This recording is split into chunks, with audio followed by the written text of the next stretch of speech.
জামালপুরের বিস্তীর্ণ মাঠ জুড়ে সোনালী ধান, যেখানে দোল খাচ্ছে পাকা ধানের শীষ। অনুকূল আবহাওয়ায় জেলায় চলতি মৌসুমে বিঘাপতি ধানের ফলন হয়েছে 20 থেকে 22 মণ। সার কীটনাশক মিলিয়ে যেখানে খরচ 17 থেকে 18,000 টাকা। এছাড়াও তীব্র গরম বাড়িয়েছে উৎপাদন খরচ। অনেক ক্ষেত্রে দ্বিগুণ মজুরি দিয়েও মিলছে না ধান কাটা ও মাড়াইয়ের শ্রমিক।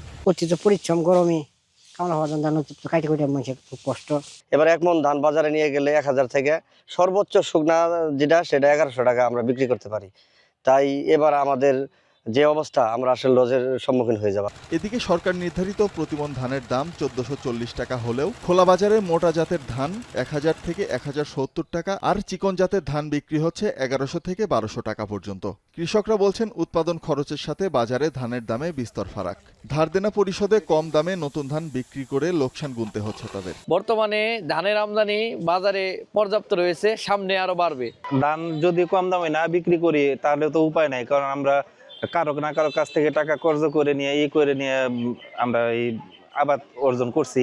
ধানের বাজার খুব কম, ধানের আঙ্গারে কৃষকের পুষতেছে না। কৃষি বিভাগের পরামর্শ কম খরচে দ্রুত ধান কাটাই মাড়াইয়ে কম্বাইন্ড হারভেস্টার মেশিন ব্যবহারের। এছাড়া নতুন ফসল ঘরে তোলা পর্যন্ত মাঠ পর্যায়ে সব ধরনের সহযোগিতার আশ্বাস তাদের।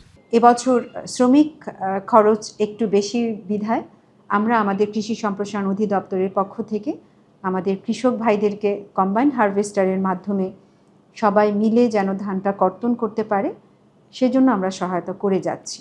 চলতি মৌসুমে জামালপুরে 1,27,056 হেক্টর জমিতে বোরো ধানের উৎপাদন লক্ষ্যমাত্রা 8,57,045 মেট্রিক টন। সরকারি ক্রয় মূল্য হিসেবে যার বাজার মূল্য 3,000 কোটি টাকার বেশি।